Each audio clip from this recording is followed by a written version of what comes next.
Hi అండి, అందరికీ నమస్తే. మిస్టర్ రాక్షసుడు పార్ట్ 56. విరాజ్ హాస్పిటల్ ముందు కారు ఆగగానే స్పీడ్ గా గీతను తీసుకుని దిగి ఒక్కసారి కోపంగా అసద్ వైపు చూసి వెంటనే హాస్పిటల్ లోపలికి వెళ్ళిపోయాడు. దర్శన్ అసద్ ని చూస్తూ విరాజ్ కోపాన్ని గమనించలేదు. కానీ ఆకాష్ విరాజ్ కోపాన్ని చూశాడు. కానీ అది ఎందుకో అర్థం కాలేదు. ఆకాష్ దారిలో వస్తున్నప్పుడే దగ్గరలో ఉన్న హాస్పిటల్ తెలుసుకుని వాళ్ళకి ఇన్ఫార్మ్ చేయడంతో వాళ్ళు రెడీగానే ఉన్నారు. అప్పటికే విషయం తెలుసుకుని ఇంట్లో వాళ్ళందరూ అక్కడే ఉండడంతో మేఘనతో పాటు పిల్లలు పెళ్లి కూతుర్లా రెడీ అయిన గీతని ఎత్తుకుని వైట్ షర్ట్ మొత్తం ఇక బ్లడ్ మరకలతో ఉండి గీతలో ఉన్న కొద్దిపాటి చలనం కూడా ఆగిపోవడంతో కళ్ళల్లో బాధతో పాటు కళ్ళల్లో ఆగనంటూ తిరుగుతున్న కన్నీళ్లు. గీతకి పరిస్థితి రావడానికి ధనుంజయ వాళ్ళకి ఛాన్స్ తన వల్లే వచ్చింది అన్న కోపం. అప్పటి వరకు అనుభవించిన వేదనకి వాడిపోయిన మొహంతో ఉన్న విరాజ్ ని చూస్తూ ఉంటే ఒక్క క్షణం అందరికీ సతీదేవిని భారమైన మనసుతో చేత్తో మోస్తున్న రుద్రులా కనిపించాడు విరాజు.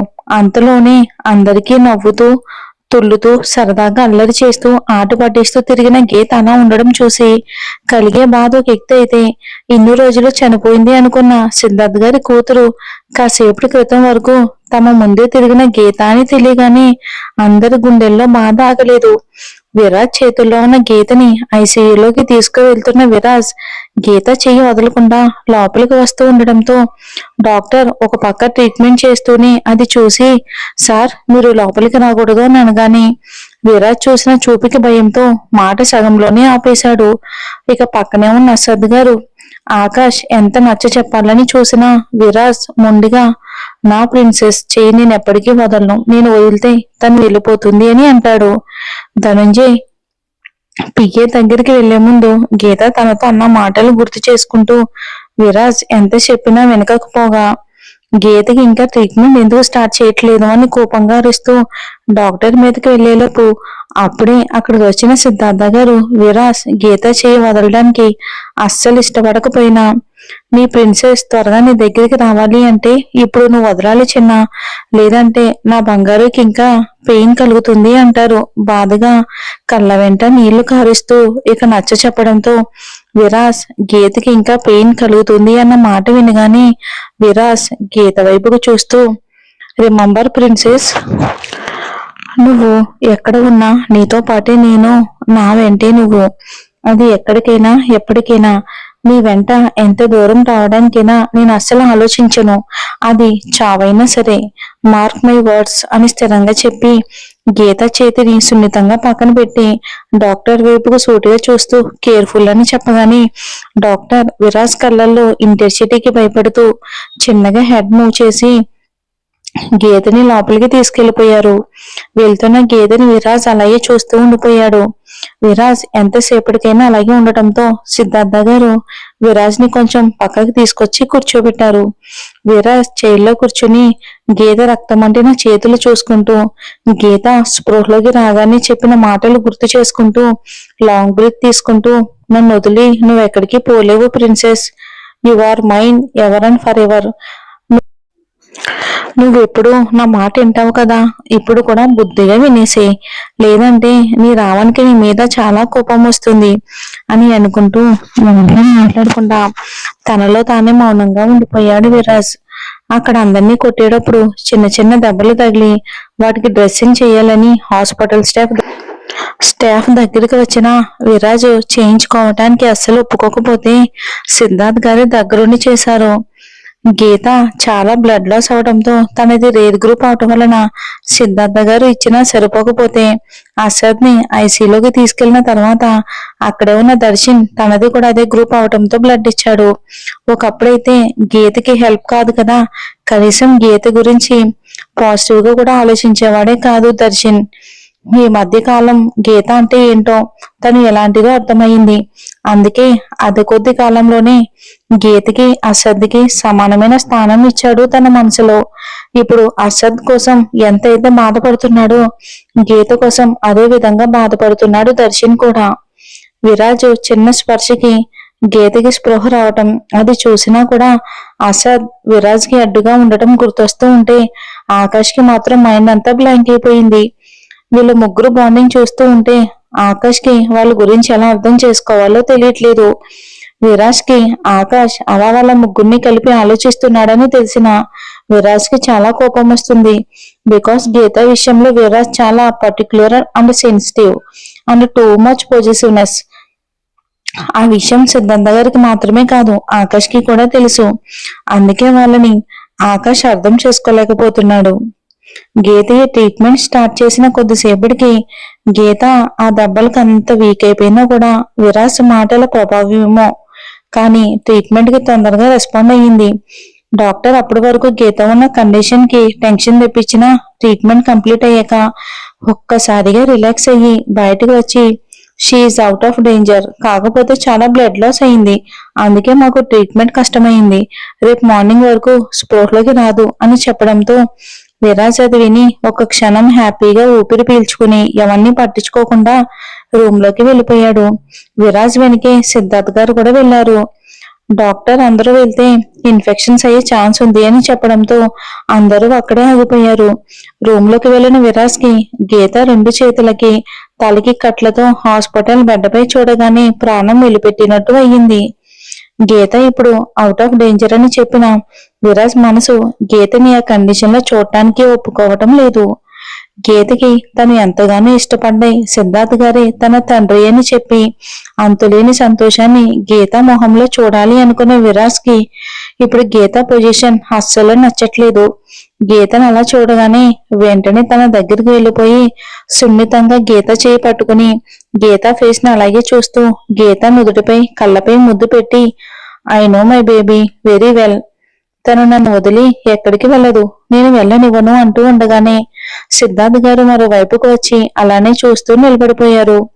అలా సైలెంట్ గా ఉన్న ఆయన మనసులో ఏంజల్ కోసం ఆయన కన్న కలలు, తన బిడ్డ పుట్టక ముందే ఆయన పడ్డ తపన, తర్వాత గీతను మొదటిసారిగా చూడటం అవన్నీ గుర్తొచ్చాయి.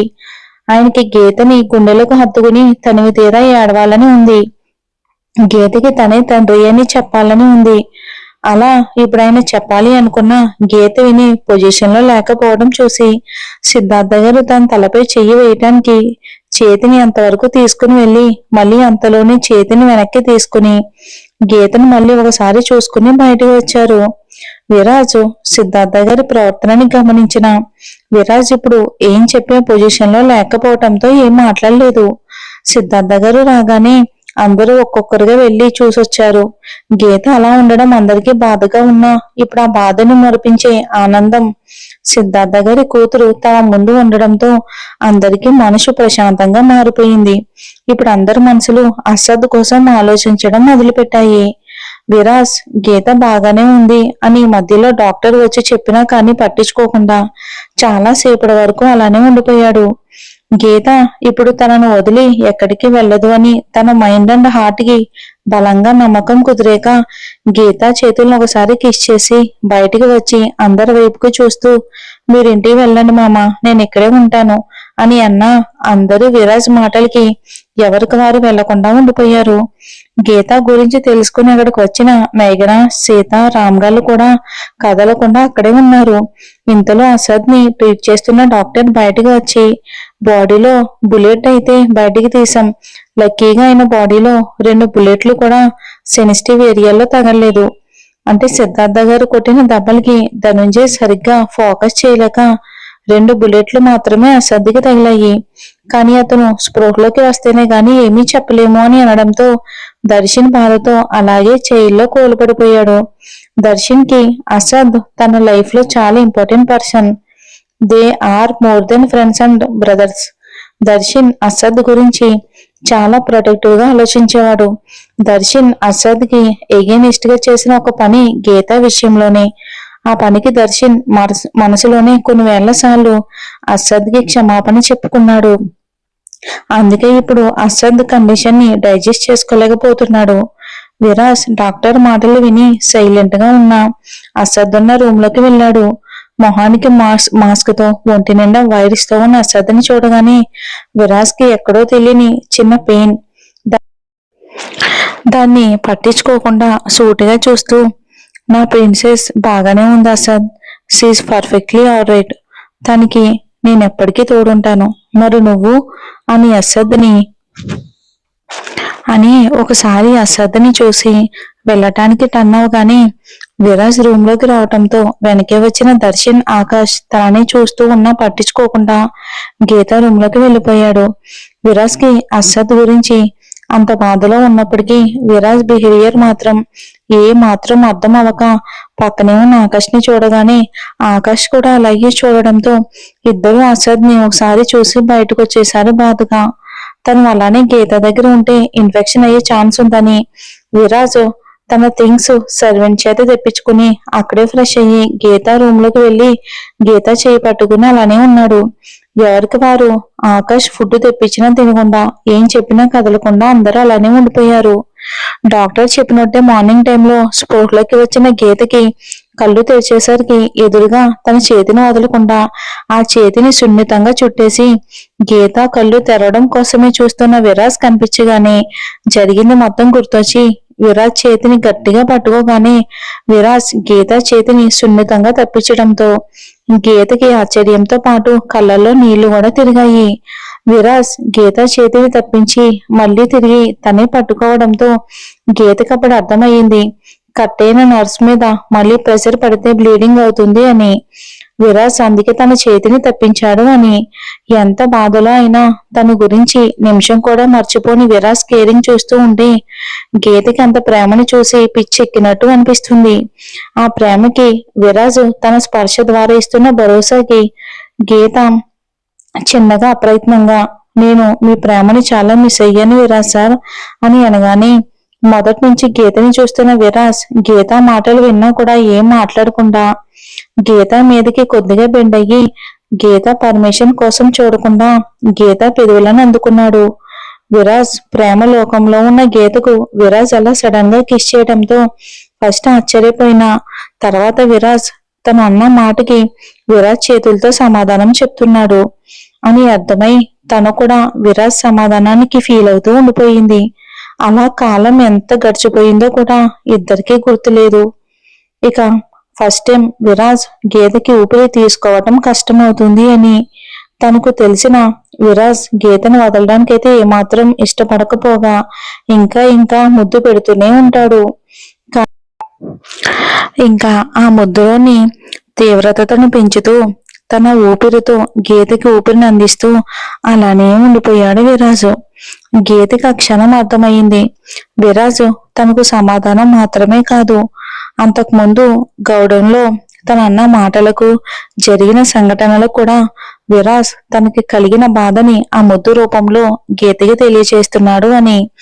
గీతకి ఊపిరి భారం అవుతూ ఉంది అన్న సమయమున గీతను వదిలి గీతకి అంతే దగ్గరగా ఉండి గీత కళ్ళల్లోకి చూస్తూ తల నిమురుతూ తల మీద తగిలిన దెబ్బ మీద కూడా సున్నితంగా ముద్దు పెట్టి గీత చెంపపై చెయ్యి వేసి I love you to my princess అని అన్నాడు చాలా ప్రేమగా. ఆ టైంలో విరాజ్ కళ్ళు చూసిన ఎవరికైనా అర్థమవుతుంది విరాజ్ గీతపై ఎంత పిచ్చి ప్రేమను పెంచుకున్నాడో అని. విరాజ్ అలా తల మీద కిస్ చేస్తున్నప్పుడు కళ్ళు మూసుకున్న గీతకి విరాజ్ మాటకి కళ్ళు తెరిచి చూడగానే విరాజ్ కళ్ళల్లో కనిపిస్తున్న ప్రేమకి తెలియకుండానే గీత పెదవులపై అందమైన స్మైల్ ఒకటి వచ్చింది. ఆ స్మైల్ చూశాక అప్పటికి గాని విరాజ్ మనసు ప్రశాంతంగా మారలేదు. ఇంతలో డాక్టర్ గీతని చెక్ చేయడానికని రావడంతో విరాజ్ మళ్ళీ మామూలుగానే కూర్చున్నాడు. డాక్టర్ పూర్తిగా చెక్ చేసి ఇంకెలాంటి ప్రాబ్లం లేదు అని చెప్పి వెళ్ళగానే అప్పటికే స్పృహలోకి వచ్చిన శశిరేఖ గారు పరుగున గీత దగ్గరికి వచ్చారు. ఆవిడ అలా రూమ్ లోకి గీతని చూస్తూ కన్నమ్మ అని ఆర్తిగా పిలవగానే అటువైపు చూసిన గీతకి తను హాస్పిటల్లో ఉండే ఆంటీ అని అన్నట్టు విరాజ్ వైపుకు చూసి మళ్ళీ ఆవిడ వైపుకు చూస్తూ ఆంటీ మీరు మామూలుగా అయిపోయారా అని హ్యాపీగా అంటూ ఏదో మాట్లాడేలోపు శశిరేఖ గారు ఫాస్ట్ గా గీత దగ్గరకు వచ్చి గీత మొహం అంతా ముద్దులు పెడుతూ ఆవిడ గుండెలకు హత్తుకుని అలానే ఉండిపోతారు శశిరేఖ గారు. ఆవిడ అలా సడన్ గా అలా రియాక్ట్ అవడంతో గీత ఆవిడ ప్రేమను చూసి ఆవిడ అలా ఎందుకు చేస్తున్నారో అర్థం కాక ఆవిడ స్పర్శలో ఏదో ప్రేమ తెలుస్తూ ఉంటే ఆవిడ చేతుల్లో అలానే ఉండిపోయింది తను. శశిరేఖ గారు వెనుక వచ్చిన అందరూ అది చూసి చాలా హ్యాపీగా ఫీల్ అవుతూ చూస్తూ ఉండిపోయారు. గీత అలా శశిరేఖ గారి చేతుల్లో ఉంది. ఆవిడ ఎందుకు అలా రియాక్ట్ అయ్యారో అర్థం కాక తల కొంచెం పైకి లేపిన గీతకి అప్పుడే గీత గురించి డాక్టర్ దగ్గర మళ్ళీ ఒకసారి కన్ఫర్మ్ గా తెలుసుకుని వస్తున్న సిద్ధార్థ గారిని బిక్క మొహంతో చూస్తుంది గీత. గీతని అలా చూడగానే తల్లి చేతుల్లో ఒదిగిపోయి తండ్రి కోసం ఎదురు చూస్తున్న పసిపిల్లలా కనిపించగానే ఆయనకి కళ్ళల్లో నీళ్లు తిరిగాయి. సిద్ధార్థ గారిని అలా చూడగానే అభి అంటూ పైకి లేవబోయిన గీతకి చేతికి ఉన్న నీడీలు కదలడంతో సిద్ధార్థ గారు రియాక్ట్ అయ్యేలోపే విరాజ్ సీరియస్ గా గీతని పైకి లేవకుండా ఆపి చెయ్యి పట్టుకుని చూడగానే అప్పటికే బ్లడ్ కొద్దిగా బయటికి రావటంతో విరాజు సేమ్ ఎక్స్ప్రెషన్స్ తో పక్కనే ఉన్న నర్స్ ని చూడగానే విరాజు చూపులకే భయపడిన నర్స్ కి అక్కడ ఉన్న వాళ్ళ రియాక్షన్ తోడవడంతో ఫాస్ట్ గా వచ్చి క్లీన్ చేసి వెళ్ళిపోయింది. విరాజు సీరియస్నెస్ చూసి గీత విరాజ్ వైపు ఒక క్యూట్ లుక్ ఇచ్చింది.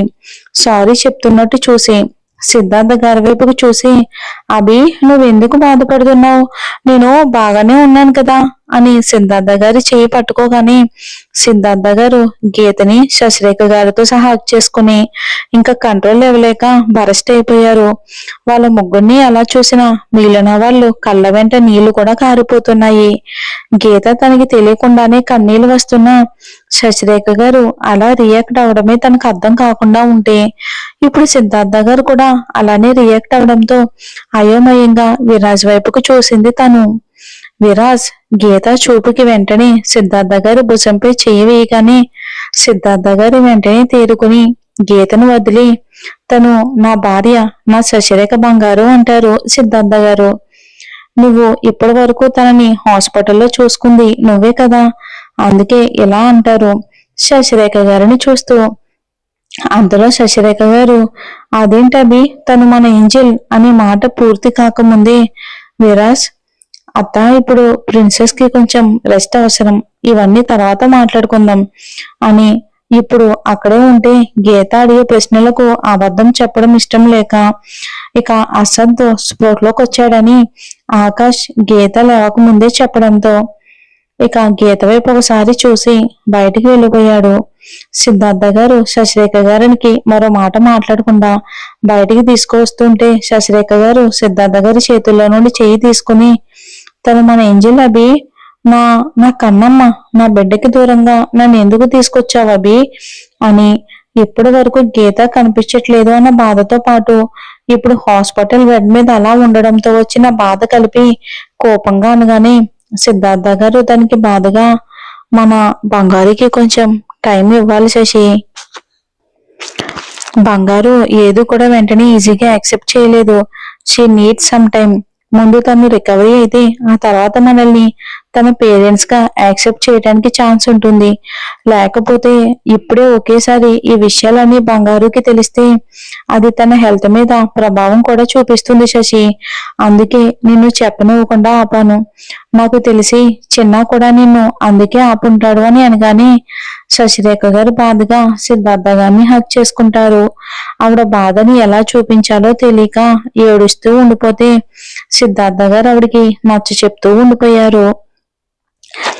ఇంట్లో వాళ్ళు కూడా అందరూ ఒకసారి గీతని చూసి బయటికి రాగానే గీత కన్ఫ్యూజన్ గా అక్కడే ఉన్న మేఘని చూస్తూ తనకున్న క్వశ్చన్స్ అడిగేలోపు అంతకు ముందు గీతకి నర్స్ ఇచ్చిన టాబ్లెట్ల పవర్ వల్ల మేఘ సమాధానాలు చెప్పకముందే నెమ్మదిగా పడుకుండిపోతుంది. మేఘన అది చూసి అమ్మయ్య, లేకపోతే దీని ప్రశ్నల ప్రవాహానికి నేను కొట్టుకుపోయేదాని అనుకుని అక్కడే కూర్చుంటుంది. విరాజ్ అసద్ రూమ్ కు వచ్చి వెళ్ళిన కొద్దిసేపటికే అసద్ కి స్పృహ రావడంతో డాక్టర్ చెక్ చేసి అసద్ కూడా ఇంకేం ప్రాబ్లం లేదు అని చెప్పడంతో అందరూ హ్యాపీగా ఫీల్ అయ్యి ఒకరి తర్వాత ఒకరు చూసొచ్చారు. ఆకాష్ అసద్ గురించి విరాజ్ కి చెప్పిన గీత స్పృహలోకి వచ్చాక తనతో మాట్లాడి వెళ్దామని వెళ్ళలేదు. ఇప్పుడు విరాజ్ అసద్ రూమ్ లోకి వెళ్తూ ఉండడం చూసిన ఆకాష్ దేవుడా అని అనుకుంటూ భయంగా విరాజ్ వెనకే వెళ్ళాడు. అలాగే గీత అసద్ ని కూడా సేవ్ చేశాను.